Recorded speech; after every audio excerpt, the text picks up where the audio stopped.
Salam jumpa kembali, salam sejahtera untuk kita semua. Bapak, Ibu, saudara dan saudariku yang terkasih dalam Tuhan kita Yesus Kristus, marilah kita mendengarkan dan merenungkan bacaan-bacaan kitab suci hari Sabtu 4 April 2020. Bacaan pertama dari Nubuat Yehezkiel pasal 37 ayat 21 sampai 28. Katakanlah kepadanya, beginilah firman Tuhan Allah. Sungguh, aku menjemput orang Israel dari tengah bangsa-bangsa kemana mereka pergi.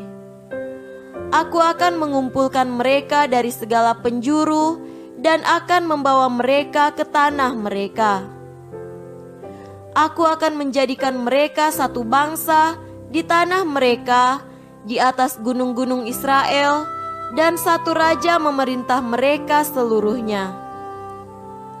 Mereka tidak lagi menjadi dua bangsa, dan tidak lagi terbagi menjadi dua kerajaan.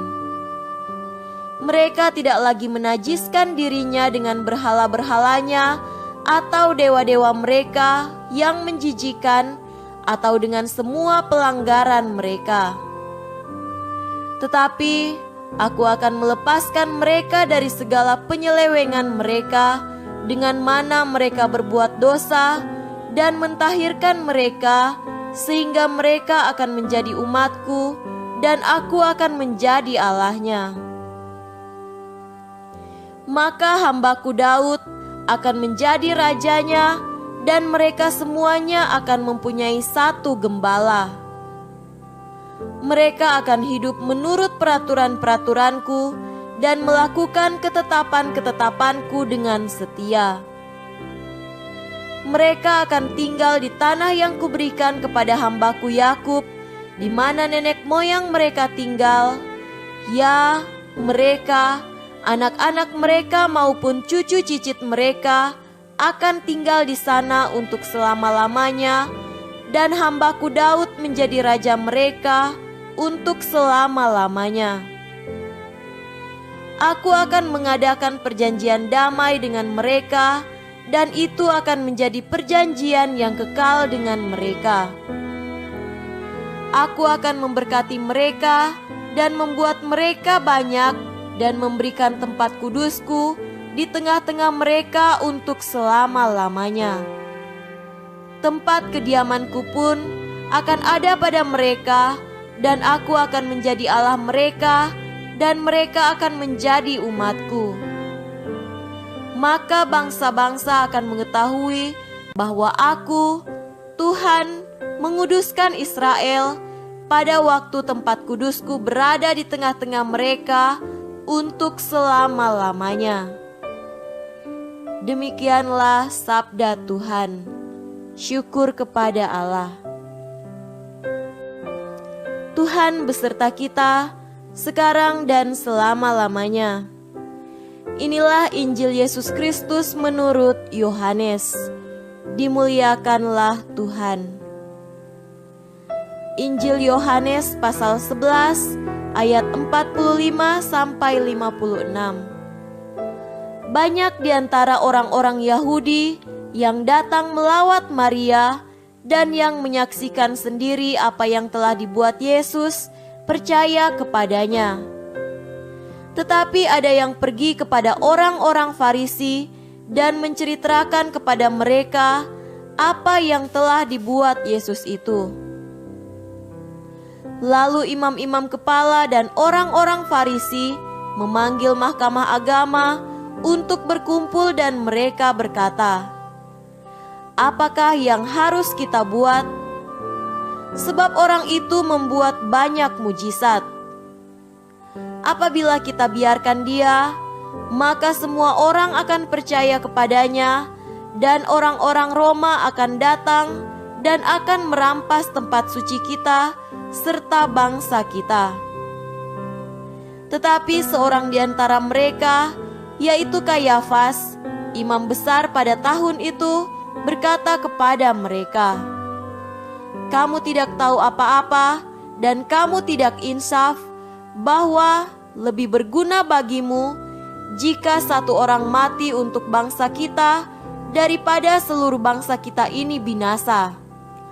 Hal itu dikatakannya bukan dari dirinya sendiri, tetapi sebagai imam besar pada tahun itu, ia bernubuat bahwa Yesus akan mati untuk bangsa itu, dan bukan untuk bangsa itu saja, tetapi juga untuk mengumpulkan dan mempersatukan anak-anak Allah yang tercerai-berai. Mulai dari hari itu, mereka sepakat untuk membunuh Dia. Karena itu Yesus tidak tampil lagi di muka umum di antara orang-orang Yahudi. Ia berangkat dari situ ke daerah dekat padang gurun, ke sebuah kota yang bernama Efraim, dan di situ ia tinggal bersama murid-muridnya. Pada waktu itu, hari raya Paskah orang Yahudi sudah dekat, dan banyak orang dari negeri itu berangkat ke Yerusalem untuk menyucikan diri sebelum Paskah itu. Mereka mencari Yesus, dan sambil berdiri di dalam bait Allah, mereka berkata seorang kepada yang lain, "Bagaimana pendapatmu? Akan datang jugakah ia ke pesta?" Demikianlah Injil Tuhan. Terpujilah Kristus. Saudara-saudari yang terkasih dalam Tuhan kita Yesus Kristus, tema renungan kita pada hari ini adalah hak Allah. Membunuh adalah tindakan yang keji, ngeri, kejam, biadab, tidak berperi kemanusiaan, dan juga menakutkan. Pada umumnya, orang tidak ingin melakukan tindakan ini. Hal ini bertentangan dengan ajaran agama dan norma sosial. Kendati begitu, ketika seseorang merasa terancam karena tidak mampu untuk menyelesaikan konflik dengan orang lain, timbul keinginan untuk menghilangkan orang itu dari dunia ini. Orang berpikir dengan tiadanya orang itu di dunia ini, maka persoalan akan berakhir. Ia pun akan merasa menang dan tenang di dalam hidupnya. Saudara-saudariku yang terkasih dalam Tuhan kita Yesus Kristus, nafsu membunuh telah menguasai hati dan pikiran imam-imam kepala orang-orang Farisi. Mengapa? Mereka merasa terancam akan kehadiran Yesus dengan mujizat pelayanannya. Ada ketakutan di dalam diri imam-imam kepala dan orang-orang Farisi bila banyak orang percaya kepada Yesus. Setelah itu, orang-orang Roma akan datang merampas tempat suci serta bangsa mereka. Rupanya Yesus merupakan saingan dan ancaman bagi orang-orang Farisi. Mereka tidak mau kehilangan pengikut dan pendapatan. Jalan yang paling tepat bagi mereka ialah membunuh Yesus. Bila Yesus mati, maka tidak ada lagi saingan dan ancaman.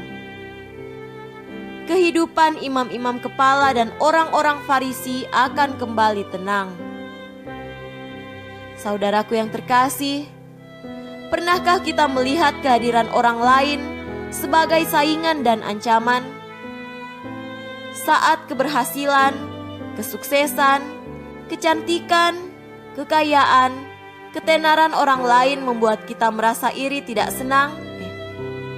Ketenaran orang lain membuat kita merasa iri dan tidak senang. Bila ya, kita perlu mawas diri. Jangan sampai perasaan negatif itu menguasai hati dan pikiran kita, membuat kita merancang hal-hal buruk dan jahat terhadap orang lain. Sebagai umat beriman, kita tentu tidak menghendaki hal seperti ini. Maka marilah pada masa pertobatan ini kita mengakui kelemahan kita. Belajar menerima orang lain bukan sebagai ancaman, melainkan sebagai teman peziarahan hidup kita. Saling mendukung satu dengan yang lainnya. Dan dan terimalah orang lain tanpa syarat, karena itulah inti dari cinta. Semoga demikian. Amin.